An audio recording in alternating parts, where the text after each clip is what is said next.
A bounded sequence of real numbers has a convergent subsequence. Or you can say that a bounded sequence of real numbers has at least one limit point.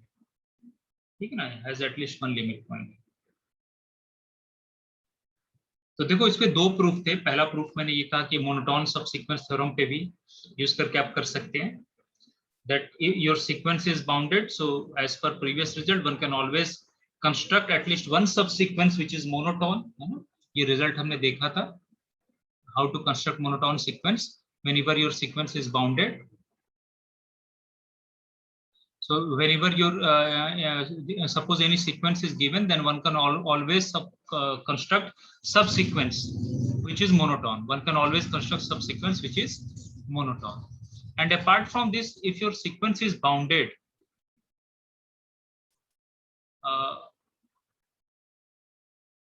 let me come to this one. Yes.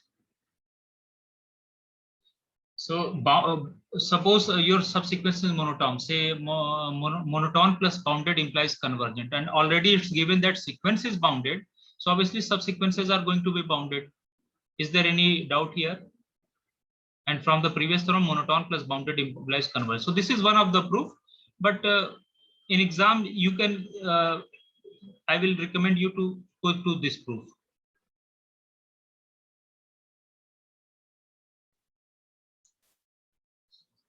ठीक है, तो इस proof को पढ़ लें आप, और कोई डाउट हो तो दोबारा पूछ लें, फिर मैं आगे बढ़ूं. क्योंकि जैसे limit point Bolzano Weierstrass theorem for existence of limit point of a sequence, ये समझ में आ गया ना, तो सेट के लिए भी हो जाएगा. बिल्कुल पैरेलल प्रूफ है ऑलमोस्ट. तो इसमें आपको दो चीजें यूज करनी है. एक तो ये नेस्टेड सीक्वेंस लेमा,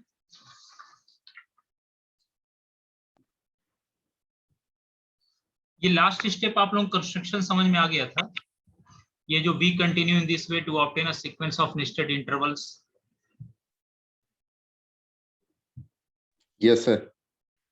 है ना, तो आपको बेसिकली यहाँ नेस्टेड इंटरवल प्रॉपर्टी यूज करनी है. And according to that, if an bn is a nested sequence of closed bounded interval, then there exists a number xi such that xi belongs to all of the interval, say ik minus 1 and all that.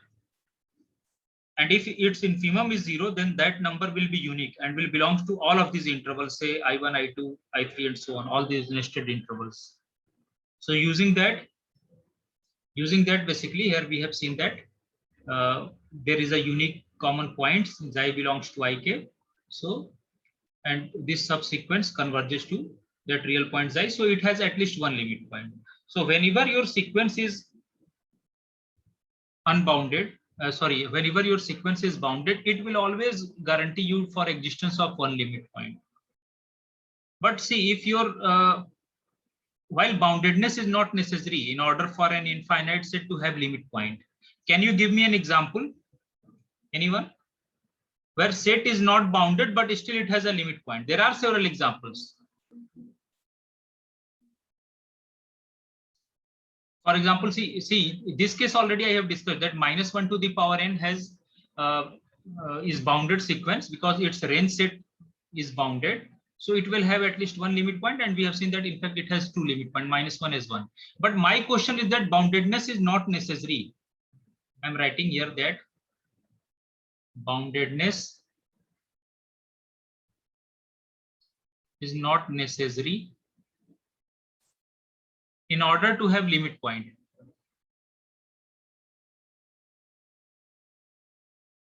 In order to have limit point. Can you give me a counter? Can you give me an example? I mean, if your sequence is bounded, then existence of limit point is guaranteed. But if sequence is not bounded, then it may or may not have limit point. Sir, xn equal to 1 for all rational numbers and 0 for all irrational numbers. Okay. So what will be its limit point? Sir, there will be a sequence of rational numbers which converge to 0. Just repeat what you are telling. Let me write it. Don't worry, whatever you are thinking, just tell me. If there is any correction, I will discuss. हाँ बताएं। Sir sir मैं ये कहना चाह रहा था कि एक नंबर पे कन्वर्ज होने वाला एक सीक्वेंस ऑफ रैशनल नंबर्स हम निकाल सकते हैं सर। तो अच्छा, अ, जो किसी इरेशनल नंबर पे कन्वर्ज हो जाए या इरेशनल नंबर्स का सीक्वेंस जो रैशनल में कन्वर्ज हो जाए सर, वो लिमिट पॉइंट बन जाएगा। उसका पर्टिकुलर एग्जांपल नहीं मिल रहा सर। हाँ वो ठीक है, लेकिन आप ये बाउंडेडनेस कोई ऐसा सेट बताओ जो कि बाउंडेड ना हो लेकिन उसका लिमिट पॉइंट है। मैं आता हूँ उस कन्वर्जेंट और उस पे how to construct sequence of rational converging to irrational और in fact any real number, and how to construct sequence of irrational converging to rational. Sir वो बाउंडेड नहीं होगा ना सर, जो ऐसे जो कंस्ट्रक्ट करेंगे। सीक्वेंस ऑफ रेशनल्स अब डिपेंड करता है ना सीक्वेंस पे। जी सर। तो सर इस टाइप का सीक्वेंस बना सकते हैं जिसमें सर कि उसका मतलब जब n का वैल्यू जब या तो प्राइम हो तो कोई कांस्टेंट वैल्यू फिक्स कर देंगे, बाकी और सब जगह पे जो n का वैल्यू होगा वही होगा उसका वैल्यू सीक्वेंस अच्छा का। अच्छा, इस टाइप का ठीक है सर। ठीक है। समझ रहे हैं, लेकिन आप अच्छा ठीक है, जैसे एग्जांपल के तौर पे आप ले सकते हो, आप ये सर सेट ले लो 1/2 2 1/3 3 1/4 4 and so on. What about this set? Is it bounded? No sir. देखो ये 2 है 3 है 4 है। Bounded means bounded above as well as bounded below. So this set is not bounded above, is it? In fact, this set is not bounded. This one example of a set which is not bounded. इसका limit point क्या होगा?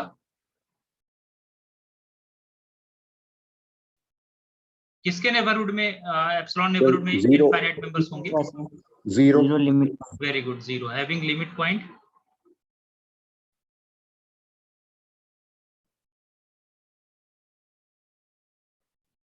Sorry, अच्छा मैंने as a set लिख दिया। कोई बात नहीं, आप ऐसा करें, क्यों मैं सीक्वेंस में करा रहा हूँ ना। ठीक है, वैसे तो इसको अगर आप ये A1 समझ लो और ये A2 A3 तो भी कोई दिक्कत नहीं है, वो वर्क कर जाएगा, है ना, क्योंकि इसके सारे एलिमेंट डिस्टिंक्ट हैं। लेकिन मैंने यहाँ पे एज अ सेट लिख दिया, ठीक है। आप इसको ऐसे लिख लो, this one is your A1, this one is your A2, this one is your A3 A4 and so on A5। So you can see that 0 is its limit point, having limit point as 0. Is it? Because what it demands in every neighborhood of 0, 0 minus epsilon, 0 plus epsilon, there should be infinite member of this sequence. And from Archimedean property of real number, you can see that the elements of the type 1 by n for some for all n greater than equal to some n naught, you can always find that infinite members of the sequence will lie in the neighborhood of 0. So clearly this one is a limit point, but this set is not this sequence is not bounded because its range set is not finite. Is this its range set? Its range set is the same set. Basically range set is collection of all distinct images. Any other example? कोई और example बताएं। सोचिए example, देखिए example सोचने से ही ना फिर आपको चीजें और क्लियर होगी। हाँ, अभी किसी ने कहा था किसी प्राइम पे फिक्स कर दें, और वो भी एग्जाम्पल अच्छा है, बताएगा कोई क्या कहना चाह रहे हैं? Yes sir. हाँ अरे sir an is equal to define इस तरह से कर सकते हैं कि जब n इज इक्वल टू 1 या प्राइम हो हाँ, तो कोई कांस्टेंट वैल्यू फिक्स कर देते हैं, और बाकी और सब कोई वैल्यू हो तो उस पे n ही होगा जो।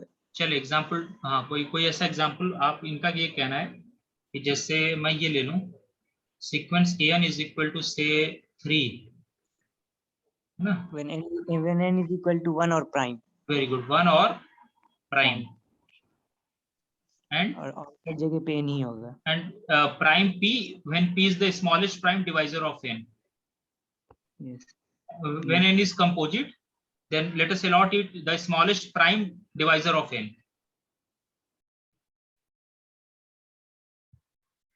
So let me write that where p is the smallest prime,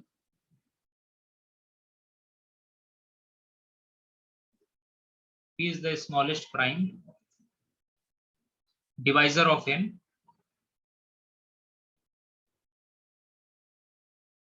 when n is composite. ये सीक्वेंस समझ में आया कैसे? देखो सीक्वेंस के मेंबर, क्योंकि सीक्वेंस का डोमेन हमेशा नेचुरल नंबर होता है, तो पहला मेंबर A1 होगा, सेकंड A2 होगा, A3, A4 and so on. चलिए काम करते हैं। A1 कितना होगा? A1 की वैल्यू कितनी होगी? When look at how your sequence is defined, look at this example, how your sequence is defined. You need to focus on that one. So it says that whenever n is 1 or prime, whenever n is 1 or prime, so this one, this index is 1, so let us allot the value 3 here. What about A2? Again 2 is a prime number, this index is a prime, so let us allot 3 here. What about A3? Again the third member of the sequence will be 3. What about 4? 4 is a composite number, so its divisor are 1 to 4, so let us allot the smallest prime, so its value will be 2. Whenever your index is composite, it says that whenever your index is composite, please let us, so how many divisor we have? 4, 1 into 4, 2 into 2, so which is the smallest prime divisor? 2, so let us allot it 2. What about A5? Anyone? 3. 5. 3. Oh, You need to allot 3 whenever n is 1 or prime. ठीक है. What about A6? 6 के factor क्या होंगे? 2 into 3, 1 into 6 और ठीक है, तो इसमें स्मॉलेस्ट प्राइम कौन सा है? 2. 2. So what will be the value of A6? 2. Similarly, what will be A7? 3. What will be A8? 2. 2. A9? Sir, 2. 3 A9 sir. 3. 3 3. 9 is a composite number, no? It has more than 2 factors. So what will be smallest prime divisor? Sir, when 9 is the composite number, sir, why will we allot 3 to it? Smallest divisor. नहीं, देखो कैसे define कैसे किया गया ना, आप इस पे फोकस करो। कहते हैं ये क्या कह रहा है कि जब n कंपोजिट हो तो उसके डिवाइजर्स में से आपको स्मॉलेस्ट प्राइम ढूंढना है। तो 9 के डिवाइजर्स क्या होंगे? 9 होगा, 1 होगा, 3 है, तो इसमें स्मॉलेस्ट प्राइम कौन सा है? 3 है। Okay, sir, okay. So we will allot 3 here. What will be A10? देखो छोटी छोटी चीजें हैं, लेकिन ना आप ना लिख के देखा करो, एक बार एक आध सवाल में कर लिया करो, इससे सॉल्व तब आपको चीजें ज्यादा क्लियर होगी। A10 के Sir, 2 होगा।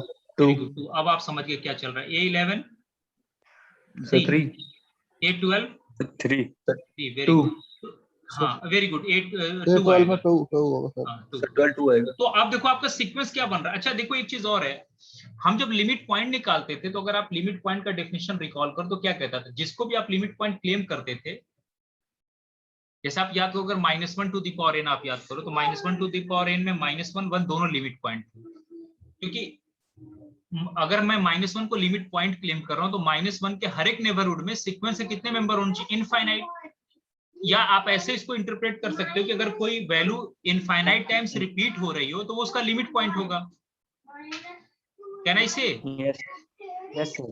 तो इसमें आप बता सकते हो कौन सी वैल्यू इनफाइनाइट टाइम्स रिपीट हो रही है? 3 sir. Sir, 3 infinite times repeat हो रहा है, तो 3 भी इसका लिमिट पॉइंट हो गया। What about 2? 2 भी रिपीट हो रहा है infinite times. Yes sir. Yes, sir. Yes, तो sir. डिफरेंस पे आ रहा है, लेकिन सो इन जनरल उसी तरह देखो 5 भी आएगा। So I can say that all primes are its limit point, is it? Yes sir. Not only 3, in fact all primes are its limit point. And is this sequence bounded? क्या ये sequence bounded है?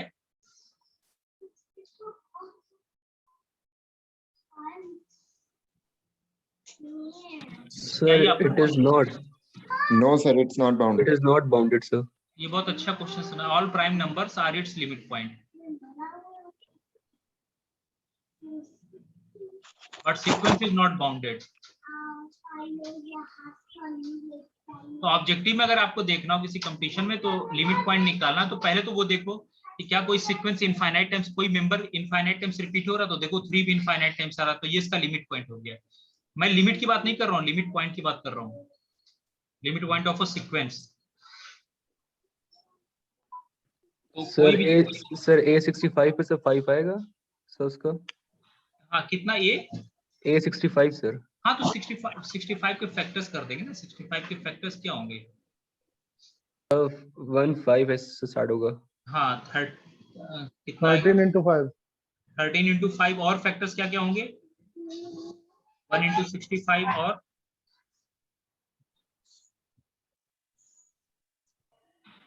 हाँ ये तो 5 से और unit place में 5 है ना, या तो 5 और 10 से डिविजिबल होगा, ठीक है तो 5 हो जाएगा। A65 की वैल्यू जो आएगी 5 आएगी। Very good,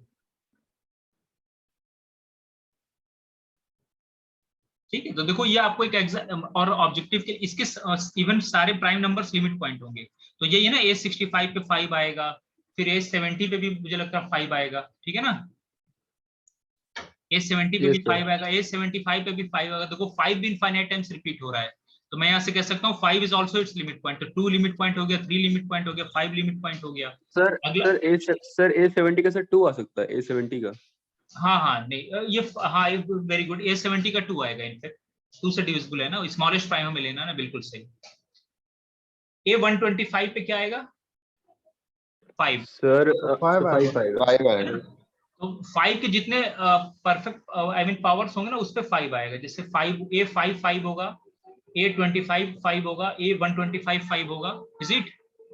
A5 raise to the power 4 जो भी होगा 625, A625 पे 5 रिपीट होगा, तो 5 कितनी बार रिपीट हो रहा है? Infinite times.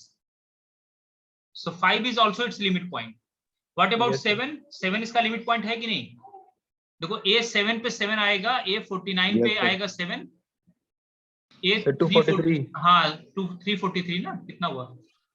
सर 343 343 इस पे भी 7 आएगा, इस पे भी। So 7 is also repeated infinite times, so 7 is also its limit point. तो ये स्टेटमेंट क्लियर हुआ मेरा कि all prime numbers are its limit point. Yes sir. या Yes, ऑब्जेक्टिव में sir. इस तरह क्वेश्चंस आ जाते हैं कि कोई सीक्वेंस देकर आपसे पूछा जा सकता है कि इसके लिमिट पॉइंट क्या होंगे। तो ऑब्जेक्टिव में अगर है तो आप डायरेक्टली देख लो, जो एलिमेंट्स इनफाइनाइट टाइम्स रिपीट हो रहे हैं वो सिंपली कह सकते हो आप उसका लिमिट पॉइंट, और लॉजिक से जस्टिफाई भी कर सकते हो, क्योंकि डेफिनेशन क्या कहता है कि जिसको भी आप लिमिट पॉइंट क्लेम करो उसके नेबरहुड में सीक्वेंस का, उसके हर एक नेबरहुड में सीक्वेंस के इनफाइनाइट मेंबर्स, और in fact you can say that whichever number is repeating itself infinite times that is going to be its limit point. अब इसी लॉजिक से देखो -1 टू द पावर n जो सीक्वेंस आप लेते हो, तो -1 इनफाइनाइट टाइम्स आता सारे ऑड पे, और इवन पे क्या था 1 1 1। तो आप देखो वहां से तो -1 and 1 are its limit point. कोई भी आपको सीक्वेंस दे रखा तो आप ऐसे डायरेक्ट पहचान सकते हो क्या उसका लिमिट पॉइंट होगा, क्या लिमिट होगा। और चलो एक आध को एग्जांपल मैं और करा दूं, but remember this sequence is not bounded. Okay, what about this sequence? Third example. ऐसे छोटे छोटे सीक्वेंस आप लेकर ना पहले आप समझने की कोशिश करो कि लॉजिक क्या है, फिर आपको चीजें ना डेफिनेशन पे दोबारा जाके पढ़ो, तो 2 बार 4 बार जब इस तरह आप रिवीजन करोगे तो आपको चीजें बहुत आसान लगने लगेगी, और रियल एनालिसिस वाकई आसान है। लेकिन अगर आप डेफिनेशन और छोटे छोटे एग्जांपल्स स्किप करोगे तो फिर प्रॉब्लम हो सकती है। अच्छा एक काम करते, कोई सीक्वेंस मैं लेता हूं, एक सीक्वेंस मैं लेता हूं जिसका पहला टर्म है -4, ठीक है, दूसरा टर्म है -3, और इसके बाद जो टर्म्स हैं वो 1 2 1 2 1 2, ये सीक्वेंस है। I mean the first term A1 is -4, second term A2 is -3, third term A3 is 1, fourth term A4 is 2, fifth term is 1, again sixth term is 2, again seventh term is 1, eighth term is 2, and so on. Can you tell me limit point of this sequence? 1 and 2 Sir, 1 and 2. Very good, अब समझ में आ गया। जो भी number infinite times repeat करे वो क्या होगा, उसके limit points of are 1 and 2, ठीक है। And is this sequence bounded? yes sir Will be its range। देखो सीक्वेंस को जब भी बाउंडेड देखना उसका रेंज सेट देखो, इसमें डिस्टिंक्ट एलिमेंट कौन कौन से हैं, रेंज सेट क्या होगा इस सीक्वेंस का? -4 -3 1 वेरी गुड, रेंज सेट हमेशा निकाल लिया करो। रेंज सेट -4 होगा, -3 1 and 2, तो ये सेट बाउंडेड है कि नहीं? बाउंडेड है, so this means sequence is bounded. ये एग्जांपल मैंने ये बाउंडेड सीक्वेंस का दिया, bounded sequence, this sequence is bounded. इससे ऊपर जो 2 एग्जांपल दिए तो वो अनबाउंडेड सीक्वेंस का था। तो बाउंडेड सीक्वेंस है तो ऑलवेज लिमिट पॉइंट होगा, बाउंडेड सीक्वेंस है तो कम से कम एक लिमिट पॉइंट की गारंटी है बोल्जानो-वेस्टासेस थ्योरम से। लेकिन ऐसा हो सकता है कि आपके पास इनफाइनाइट से बाउंडेड ना हो तो भी लिमिट पॉइंट हो सकते हैं। Set of natural number. Set of natural number is neither bounded nor it has limit point. Set of natural number, set कर sequence of natural number. ये जो sequence ले रहे हो ना 1 2 3 4, देखो इसमें कोई भी member infinite times repeat नहीं हो रहा, तो आप कहोगे it has no limit point, और ये set bounded नहीं भी नहीं है। तो बाउंडेड अनबाउंडेड सेट के पास लिमिट पॉइंट हो भी सकता है और नहीं भी, लेकिन अगर सीक्वेंस आपका बाउंडेड है so it always have at least one limit point, and if it has a unique limit point then in that case that will be basically its limit and sequence is said to be convergent. तो ये basic definition है। चलिए कुछ और example देखता हूं। What about 2 n is equal to 2 for every n belonging to n? ये sequence कैसा सीक्वेंस है? कांस्टेंट सीक्वेंस है सर। सर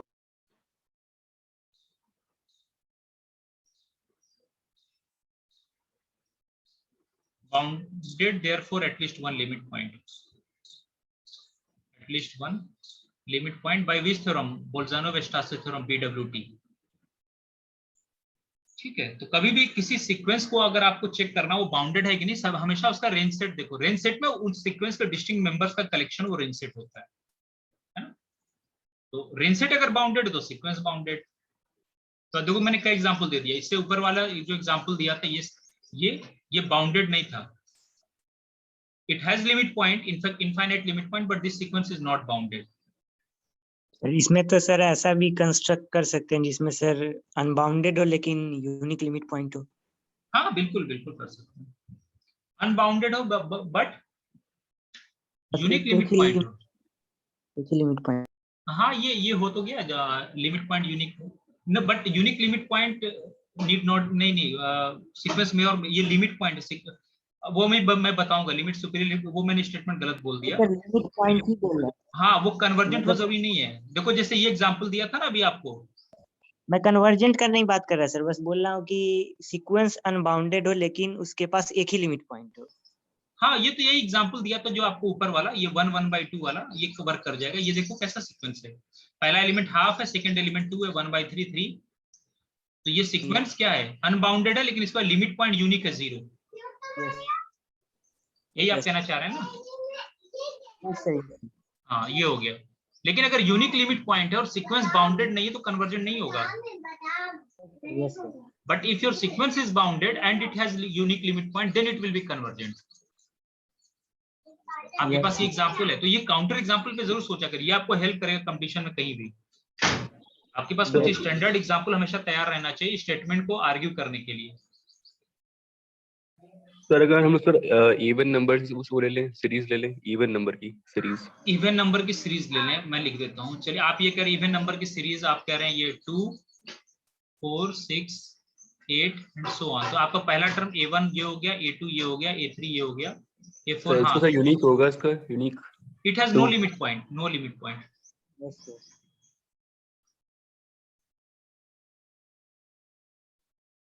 क्यों? आप किसी रियल नंबर को लिमिट पॉइंट क्लेम करो, मैं रिजेक्ट करके दिखाता हूं, बताओ।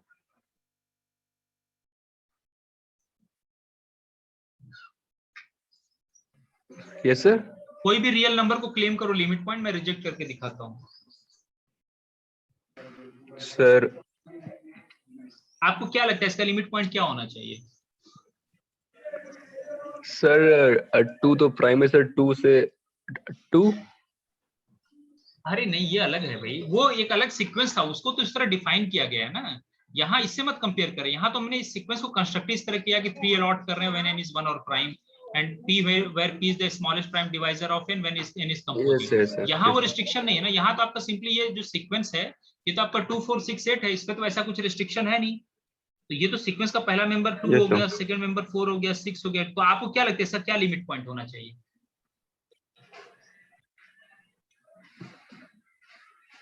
जैसे मेरा क्लेम है कि इसके पास कोई लिमिट पॉइंट नहीं है, आपका क्लेम है कि चले 2 लिमिट पॉइंट है। चलो सपोज करो, कोई बात नहीं, अगर आपको लगता है 2 limit point, so let l is equal to 2 is its limit point।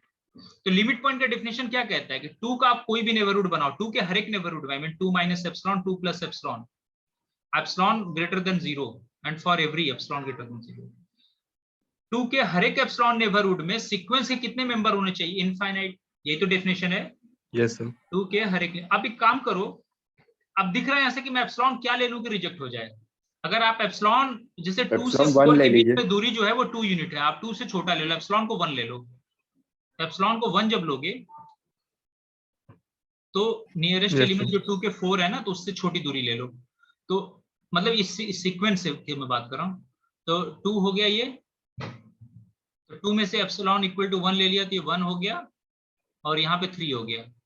अब ये बताओ कि सीक्वेंस के क्या इनफाइनाइट मेंबर्स हैं इस नेबरहुड में? A1 तो लाई कर रहा है इस नेबरहुड में, A1 belongs to 2 minus epsilon, 2 plus epsilon for epsilon equal to 1। चलो ये तो ठीक है, एप्सिलॉन इक्वल टू 1 में A1 की वैल्यू बेसिकली 2 है, तो 2 है तो 2 इसके अंदर आ जाएगा, ये 1 से 3 में 2 इनफिनाइट आ नहीं है जाएगा। सर। लेकिन A2 भी नहीं है, A2 भी नहीं है, यस, A3 1 से नहीं 3 है। में A2 भी नहीं है, A3 में। तो ये जो डेफिनेशन जो है कि इनफाइनाइट मेंबर्स होने चाहिए, क्या वो होल्ड कर रहा है? No sir. नहीं, ठीक है ना। तो आप हमेशा कोई भी लिमिट पॉइंट अगर क्लेम कर रहे हो तो हमेशा उसे डिस्कार्ड करने की कोशिश किया करो इस तरह, तो आपको कभी Okay, डाउट sir. नहीं होगा। This is the reason why I told you that it has no limit point. उसी तरह आप कोई और रियल नंबर ले लो, कोई जरूरी नहीं सीक्वेंस का रियल हो, कोई भी रियल नंबर ले लो। जैसे आप यहाँ तो आपने, चलो आपने ये क्लेम किया, आप उसी तरह क्लेम कर लो कोई और रियल नंबर। मान लो L इक्वल टू हाफ इसका लिमिट पॉइंट है, नहीं तो हाफ का हर एक एप्सिलॉन नेबरहुड में सीक्वेंस के कितने मेंबर होने चाहिए? इनफाइनाइट। डिस्कार्ड करने के लिए एक एप्सिलॉन ऐसा चूज कर लो जिसमें सीक्वेंस के इनफाइनाइट मेंबर ना है, तो डिस्कार्ड हो गया वो, क्योंकि डेफिनेशन तो ये डिमांड करता है ना, फॉर एवरी। क्लियर हुई ये बातें?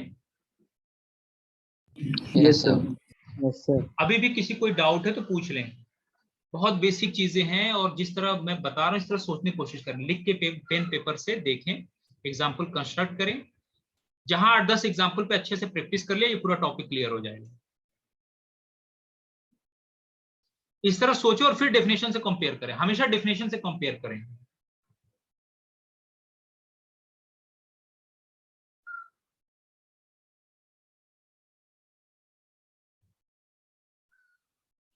बताएं, और कोई किसी का डाउट? No sir. ठीक है, 1 बाई, ठीक है। No, sir.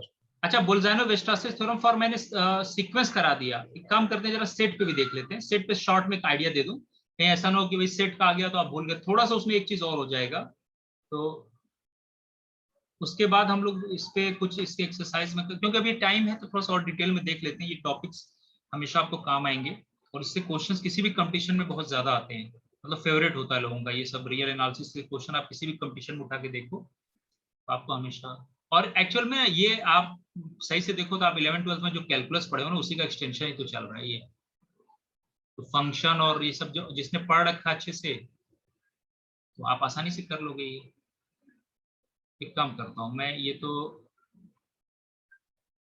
Monotone subsequence theorem क्या कहता है? xn is a sequence of real numbers, then there is a subsequence of x that is monotone. Monotone, whenever any sequence is given, whether it is convergent, divergent, or whatever be, one can always construct at least one subsequence which is increasing or decreasing. One can always construct, and if your subsequence is bounded, then that subsequence will converge to some real number. In fact, it will bounded above, then it will converge to its supremum, and if it is bounded below, we have already discussed those terms. अच्छा, एक ये मैं कह रहा था, मैं इसी को यूज कर रहा था basically. Suppose xn is a sequence of real numbers, then the following statements are equivalent. What? That the sequence x equal to xn does not converge to x. It is equivalent to saying that there exists at least one epsilon naught greater than 0, such that there exists nk belonging to n, such that this relation is not true. I mean this relation is true. This relation is true means that infinite members of the sequence lies outside every neighborhood of x, lies outside this epsilon neighborhood of x. Mean within epsilon neighborhood of x there lies only finite members. जैसा भी किया ना कि 2 के neighbourhood में बनाया था, कि 2 के नेबरहुड में एक एप्सिलॉन ऐसा ढूंढ दिया था इसमें 2 के नेबरहुड में सिर्फ फाइनाइट और बाहर इनफाइनाइट हो गए, इसका मतलब वो सीक्वेंस कन्वर्ज नहीं करेगा, है ना। xn - x यहाँ greater than equal to epsilon not लिखा हुआ है, ये देख लें। इसको जब एक्सपेंड करोगे आप तो ये मान लो ये x है और ये है x माइनस एप्सिलॉन नॉट और ये है x प्लस एप्सिलॉन नॉट। तो ये मेंबर सीक्वेंस के इनफाइनाइट एक्चुअली होना क्या चाहिए कि अगर ये सीक्वेंस कन्वर्ज कर रहा हो तो there should be some k such that for all nk greater than equal to the members of xnk should infinite members of this xnk, I mean for all nk starting from this k will lie within this epsilon neighborhood. But if you show that only finite members are inside and outside there are infinite members, then that sequence is not going to converge to this particular x. Or you can say that there exists at least one epsilon naught and a subsequence such that this the members of sequence lies outside this epsilon naught. तो ये statement equivalent है, इसको हम assignment ले लें, कर लेंगे। उसी तरफ पैरेलल प्रूफ है, मैं इसको डिस्कस नहीं करने जा रहा हूँ। हमने ये देख लिया। कॉची क्राइटेरिया पे जाने से पहले अब देखो यहाँ पे ये तो हम लोग लिमिट सुपीरियर लिमिट इंफीरियर के टर्म में भी ये convergence of a sequence discuss करेंगे, लेकिन मैं अभी मिक्स नहीं करना चाहता क्योंकि फिर कंफ्यूजन होगा। जब आप चारों प्रॉपर्टीज आप पढ़ लेंगे ना, ये supremum infimum and what we mean by limit superior limit inferior, तो फिर मैं कंबाइंड क्वेश्चन कराऊंगा इसको। और कोई रिजल्ट इधर नहीं छूटा।